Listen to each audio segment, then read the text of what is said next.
Salut, donc pour répondre à la question concernant le numéro 2, je vais faire le 18H8, le 12D10. Avec ces deux exemples-là, vous devriez être possible. Pour ce qui est de ça, je vais pas le faire, je vais faire à la place avec vous autres. Je vais faire lui ici. Parce que si vous comprenez lui, vous allez forcément comprendre celui-là, parce que celui-là, c'est l'équivalent de faire une colonne pour lui, tandis que pour réussir à faire lui, il faut faire absolument les deux colonnes. Donc, en faisant cet exemple-là, cette portion-ci correspond à ça ici, à une ligne. Donc, je vais faire cet exemple avec vous. On revient sur le numéro 2. Donc, juste, je vais enlever mes petits ronds. Juste pour commencer, ça ici, ça correspond à la qualité. Ah, c'est écrit mal. Bon, à la qualité. Ça ici, ça correspond à la cote nominale. Puis ça ici, si on veut, c'est notre tolérancement, c'est notre écart qu'on va aller chercher dans nos tables. Ce qui est à faire attention entre le numéro 2 et le numéro 3, c'est qu'ici, on a des lettres minuscules, tandis qu'ici, on a des lettres majuscules. La seule différence qu'il y a, c'est qu'on ne va pas aller chercher nos chiffres dans les mêmes tables. Il y a des tables pour les lettres majuscules, des tables pour les lettres minuscules. Dans le fond, la lettre majuscule, c'est pour les allésages. Puis les cotes minuscules, c'est pour les arbres. Donc, quand on voit une valeur comme ça avec une lettre majuscule, ben, on peut tout de suite savoir que c'est un alésage. Quand on en voit une avec une minuscule, on sait tout de suite que c'est un arbre. Donc, on va commencer. On va aller chercher notre 8 pour commencer. Donc, notre qualité 8 pour un diamètre de 18. Ça, on va aller chercher ça dans notre tableau qui nous a donné du PDF là, du module 13 à la page 21. À la page 21. Donc, dans ce tableau-là.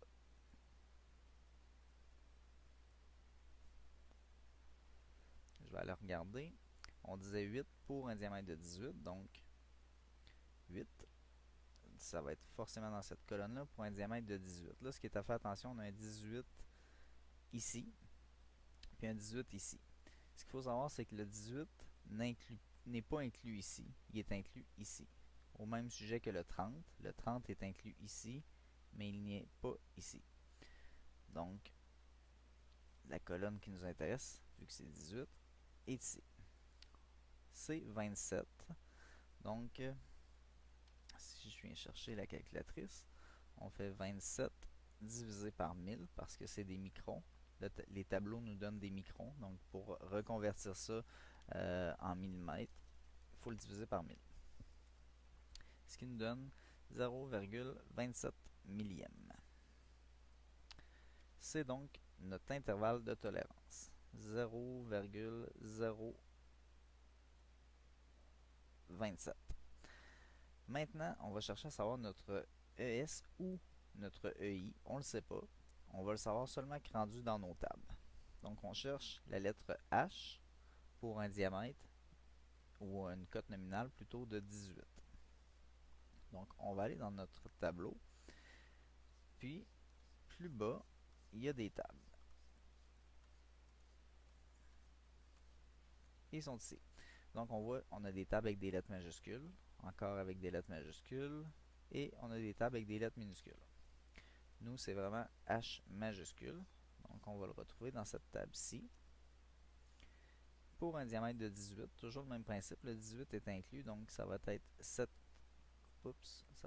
colonne-là, cette rangée-là plutôt. Le 18 est ici, donc ça inclut ces deux-là. Donc, on disait H, c'est ici. Donc, notre valeur qui en résulte, c'est 0. Notre 0 correspond à quoi? Il correspond à EI. Ce qu'il faut faire attention, c'est que là, ici, on peut voir qu'il est écrit entre ça et ça, la valeur qu'on trouve correspond à EI. Puis si on aurait eu une lettre entre ça et ça correspond à notre ES. Dans le cas ici présent, le 0 correspond à notre EI. Donc, vis-à-vis EI, on écrit 0. Pour trouver l'autre, on fait simplement les additionner. Donc, 0 plus 27 millièmes, ça nous donne toujours 27 millièmes. Donc, c'est pour ce qui est de celui-ci. On va faire l'autre à côté. Donc, D10, D majuscule 10. On retourne à la page 21. Et là, on va chercher, je vais déplacer ici pour le 10. Et notre cote, c'est 12.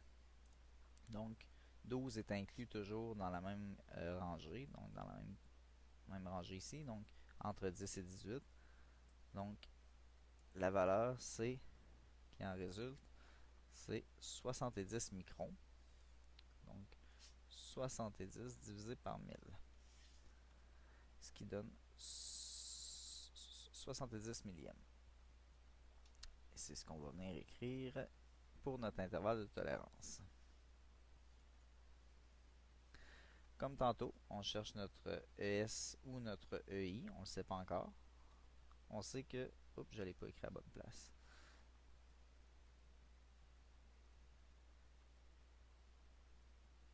Donc, on sait que c'est la lettre 10 pour un diamètre de 12.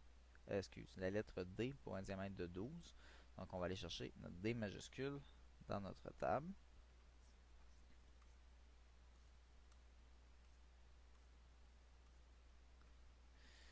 Ici, on va effacer une coupe de petits trucs. On cherche le D majuscule qui est ici pour un diamètre de 12. Donc, on est encore dans la même rangée. La valeur qui en résulte, c'est 50. Et 50 correspond toujours à EI. Donc, 50 microns qui correspond à EI, ça veut dire que si on le divise par 1000, ça nous donne ça. Puis, pour trouver l'autre, dans le fond, le ES, c'est comme tout à l'heure, on va... Ça ne veut pas écrire. Bon. Donc, on fait simplement les additionner, ce qui nous donne 0,120. Donc, pour cet exercice-là, c'est pas plus compliqué que ça. On va venir à l'exercice 6. Toujours le même principe. On va chercher notre qualité 7. Puis là, pour cet exercice-là, je vais faire les deux en même temps. Donc, on va chercher le 7, puis on va chercher le 6. Première chose qu'il nous demande, la cote nominale. Donc, notre cote nominale est indiquée par ça ici. Donc, c'est 40. On va écrire 40.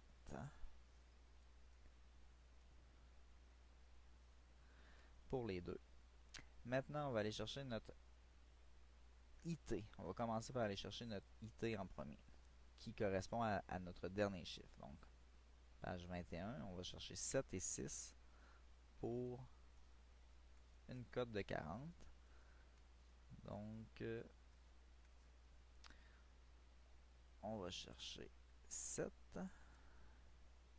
On peut effacer ça. 7 et 6. On commence par le 7 pour une cote de 40. Donc, 40 est entre 50 et 80. Non, excuse, entre 30 et 50. Donc, la valeur qui en résulte, c'est 25.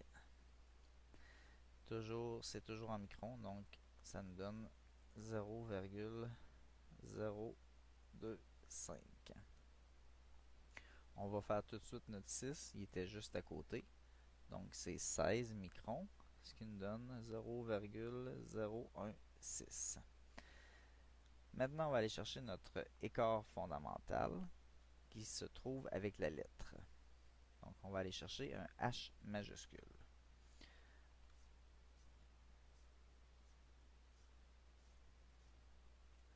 H majuscule qui est ici pour un diamètre de 40, donc entre 30 et 40, qui est ici. 40 est inclus. La valeur qui en découle, c'est 0, qui correspond à, qui correspond à notre EI. Donc, ce qu'on va s'écrire, on va s'écrire que EI est égal à 0. Donc, on peut trouver l'écart opposé simplement en venant les additionner. Donc, notre EI plus notre IT, comme à l'exercice 2. Donc, ça nous donne 0,25 millième. Maintenant, on va aller chercher notre P minuscule. P minuscule, on va aller dans les tables de minuscules. Il n'y a pas de P ici. Notre P, il est ici. Donc, P minuscule pour un diamètre de 40, ça correspond à 26 microns en positif. Il faut faire attention parce qu'il peut y avoir des valeurs négatives. Bon, pas dans cette table-là, mais ça peut arriver. Ici, tu vois, il y a des valeurs négatives. Donc, mais ici, notre P pour une cote de 40, c'est 26 en positif. Donc, 26 microns en positif. Et ça correspondait à notre EI. Donc, on voit que les lettres entre ici et ici correspondent à EI.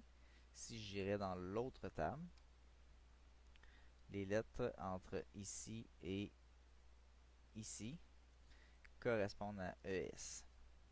Mais là, dans notre cas, notre P est vraiment notre P correspond vraiment à EI. Donc, on disait que notre E, ça ne veut pas écrire. Bon. Notre EI, bon, notre EI est égal à 0,026. On peut calculer simplement en venant, encore une fois, les additionner. Donc, je vais le faire à la calculatrice. 0,026 plus 0,016, ce qui nous donne 0,42 millième. 0,042. Maintenant, on peut se trouver, il nous demande notre cote maximale. Donc, notre cote maximale, ça va toujours être notre cote nominale plus notre écart supérieur, donc notre ES. Donc, si ici on a notre écart inférieur, logiquement, l'autre, l'écart opposé, c'est notre ES. On aurait peut-être pu se l'écrire pour... oups. On aurait peut-être pu se l'écrire. Donc, notre écart supérieur. Donc, on va faire 40, notre cote nominale, plus notre écart supérieur. Ça nous donne une cote de 40,25. On peut tout de suite faire l'autre aussi. Donc, 40 plus notre écart supérieur, ce qui nous donne une cote de 40 et 42 millièmes. Pour ce qui est de notre cote minimale, c'est encore une fois, c'est notre cote nominale, mais plus notre écart inférieur.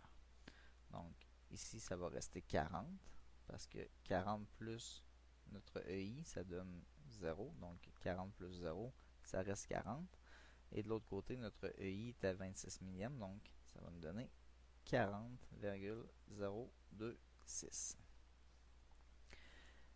Ici, on nous demande de calculer des jeux maximales et des jeux minimales. Si on veut connaître le jeu le plus grand possible, ben on va prendre notre grosseur de trou. Dans le fond, ça ici, ça correspond à l'alessage parce que c'est une lettre majuscule. Donc, notre trou le plus grand qui correspond à notre cote maximale. Donc, 40,025. Puis, on va prendre l'arbre avec la cote la plus petite. Donc, la cote minimale de l'arbre. Ça va nous donner le jeu qui est le plus grand possible. Donc, on va les soustraire. Moins 40,026. Et là, si on fait la soustraction de ça, ça va nous donner moins 0,001 millième. Donc, ça ici, c'est notre jeu maximal qui est possible d'avoir. pour faire le jeu minimal, ben, on va faire l'inverse. On va prendre la cote la plus petite de l'alessage, qui est de 40. Puis on va la soustraire au jeu à la cote la plus grande de notre arbre, qui est le 40,042. On va soustraire ça et ça va nous donner moins 0,042 millième. Donc, on a trouvé notre jeu max, notre jeu min. Maintenant, il nous demande l'écriture. L'écriture, c'est relativement simple. Donc, c'est un diamètre de 40. Donc, on peut s'écrire 40. Puis ensuite, ben, on écrit hachette slash P minuscule 6. Donc, H 7 slash P minuscule 6. Et là, ben, il nous demande le cas. Qu'est-ce qu'on peut en déduire de ça? Ben, étant donné que c'est une valeur ici qui est négative, puis que ici on a une valeur négative, on peut en déduire que dans les deux cas, l'arbre est plus gros que l'alésage. Donc, si l'arbre est plus gros que l'alésage, on peut en déduire que c'est un ajustement avec serrage. Si je regarde le cas que l'exemple qui est fait à côté, on a une valeur ici qui est positive puis une valeur qui est positive. Donc, dans les deux cas, que ce soit le jeu max ou le jeu min, l'alésage est plus grand que l'arbre, donc ça donne un ajustement avec jeu. Si on aurait eu une valeur négative et une valeur positive, on aurait eu un ajustement incertain. C'est les trois types d'ajustements possibles. Mais là, vu qu'on avait deux valeurs négatives, c'est un ajustement avec serrage. Donc, j'espère que j'ai été suffisamment clair dans mes exemples. Si jamais c'est pas le cas, puis que tu veux davantage d'explications, n'hésite pas à me réécrire. Ça va me faire plaisir. Sur ça, je te souhaite une bonne fin de journée.